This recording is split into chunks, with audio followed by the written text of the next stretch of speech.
The culture in our bones. 10 tantalizing tidbits from the mind's playbook. Now, there's a saying in the less rambunctious parts of the Mississippi that the river runs as deep as a man's soul, but I reckon if you were to dredge that river, you'd find more than catfish and old boots. You might just find the echoes of culture, wound tight around the cogs and gears of our psyche. Indeed, it is a curious thing, the interplay between the mind and the traditions, customs, and shared stories of a people. Permit me to elucidate 10 fascinating psychological truths concerning this grand dance of culture. Culture is in our bones, not just in our homes. Among the curiosities of life, culture stands as one of the most intriguing spectacles. A journeyman observing societies might see culture as a series of learned behaviors, dances, songs, and rituals passed down from elder to child. But what if, beyond these evident customs, culture is wired into our very essence, like the marrow in our bones? First, let's contemplate the wonders of nature.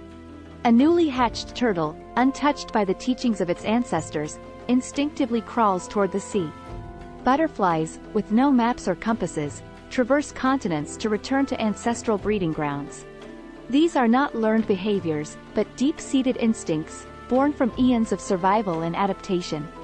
In a similar vein, humans, too, possess behaviors and inclinations that are not merely the product of instruction but emerge from an ancient memory locked within our genes. Now, one might ponder, how can culture, which often feels so fluid, ever-changing like the river's course, be equated with hardwired instincts? To this, I posit that while specific rituals, languages, and customs change, certain cultural frameworks have been hardwired into our beings through thousands of years of social evolution. We see through cultural spectacles. Imagine, for a moment, waking up in a world where the sky isn't blue but rather a vivid shade of crimson. The grass under your feet feels the same, the birds chirp just as melodiously, but everything looks just a tad different. To someone unfamiliar, this might appear an alien land.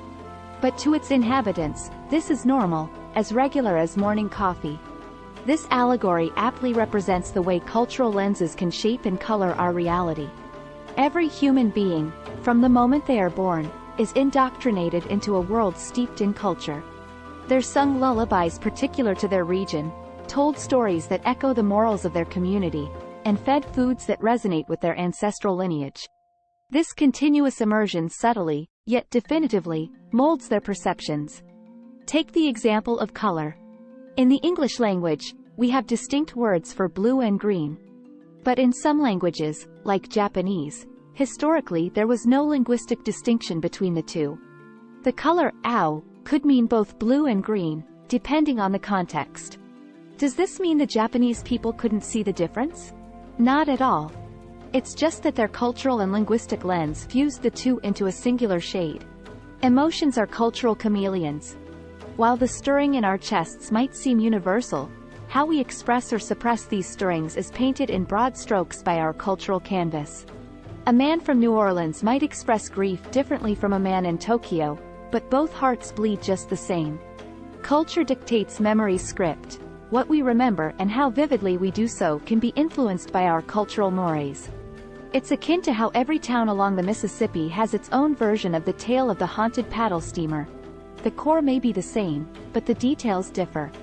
The forbidden fruits of culture. In the intricate tapestry of human societies, certain threads are deliberately left untouched, forbidden from weaving into the common narrative. These are taboos, powerful, often silent dictates that shape behaviors, instill fears, and paradoxically, pique curiosities. As old as culture itself, these unwritten rules have consistently demonstrated an uncanny ability to simultaneously repel and entice, not unlike the hypnotic pull of a dangerous flame. At the heart of every taboo is the notion of boundaries. Cultures, in their quest for cohesion and identity, delineate what is permissible and what is forbidden. These boundaries aren't just about maintaining societal order, they are symbolic demarcations of identity. This is who we are, they proclaim, and this is who we are not. The potency of a taboo comes from its dual nature. On the one hand, it instills a deep-rooted aversion. From childhood, individuals are conditioned to avoid the taboo, to view it with suspicion or even dread. This aversion isn't just psychological but often visceral. Eating habits, for instance, showcase this vividly.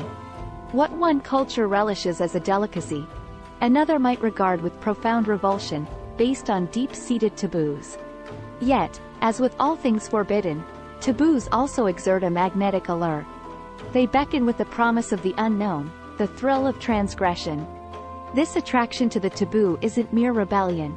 It taps into a primal human curiosity about boundaries and the consequences of crossing them. It's why children dare each other to venture into rumored haunted houses, or why legends of forbidden romances, from Romeo and Juliet to Layla and Majnun, resonate so deeply across cultures. This dual pole, aversion and attraction, shapes not just individual behaviors but also cultural evolutions. Over time, as societies interact and merge, what was once taboo can become mainstream or even celebrated. Yet, in that transition, the allure of the taboo doesn't diminish. It merely transforms, finding new expressions and outlets. Cultural dreams and nightmares. Our nightly reveries, those dreams that flit through our minds, are often draped in the colors and patterns of our upbringing. A cowboy might dream of open plains, while a sailor dreams of stormy seas. Collective thought is culturally taught. The essence of being human is a fascinating interplay of individual existence and collective harmony. Across the vast expanse of cultures and civilizations, one finds a spectrum of emphasis, ranging from societies that celebrate collective identity to those that laud the valor of the individual. Yet, these orientations are not arbitrary choices. They are deeply entrenched cultural frameworks that shape thought, behavior, and the very fabric of societies. To the observer, these societal orientations manifest in various ways. In certain Eastern cultures, such as Japan or Korea, the adage, "the nail that sticks out gets hammered down," aptly captures the ethos of harmony, unity, and conformity. Here, personal aspirations and desires often take a backseat to familial expectations, societal norms, and communal needs. Decision-making, celebrations, and even grief are shared experiences, bound by tradition and a deeply rooted sense of togetherness.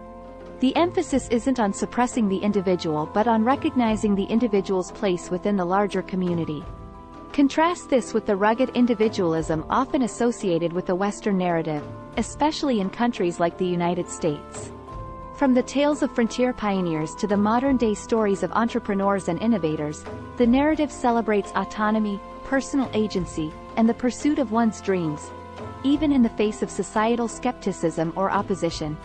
The cherished ideals of freedom, self-expression, and personal achievement often drive individuals to break away from the group, in search of their unique paths.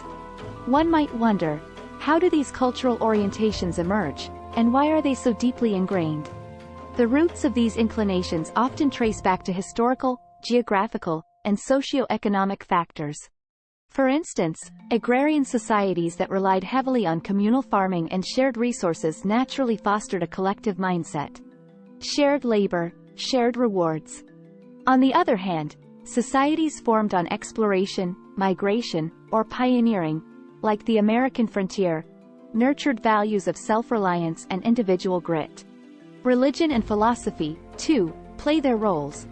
The Confucian emphasis on family and societal harmony has deeply influenced many East Asian cultures, nurturing a collective ethos. In contrast, the Enlightenment era in Europe, with its emphasis on individual rights, reason, and personal autonomy, laid the foundation for modern Western individualism. Yet, it's essential to recognize that no culture is monolithic. Within collectivist societies, there are pockets of fierce individualism, and within individualistic societies, there are strong communal bonds and traditions. Moreover, globalization, with its free exchange of ideas and values, is continually reshaping these orientations. As societies evolve, the tug-of-war between the group and the individual continues. But rather than viewing them as opposing forces, it's more insightful to see them as complementary threads weaving the rich tapestry of human experience. They represent our dual yearning, to belong and to be distinct, to share common ground and to tread our unique path. In understanding this delicate balance, we not only gain insight into the cultures around us but also the very nature of our shared humanity. Cultural comfort zones. Just as a fish might find the idea of land downright ludicrous, people from different cultures have their own zones of comfort and discomfort, molded not by personal whim but by collective tradition. Morality's cultural compass. Right and wrong, those eternal adversaries, don't have the same face in every culture. They dance to different tunes, shaped by tales told over campfires and dinner tables. The mirage of cultural superiority. Every culture thinks its way is the best, a psychological trick to keep the tribe together. But travel the world, and you'll realize every port of call has its virtues and vices, much like every person has their strengths and quirks. In conclusion, the dance between culture and psychology is a waltz as old as time. It is both a guide and a reflection, a mirror and a lamp. As I sit by the Mississippi, watching its eternal flow, I am reminded that just as every drop contributes to its might, every individual's psyche contributes to the vast ocean of culture. And in this understanding, we find not only knowledge but also a deep and abiding connection to all of humanity.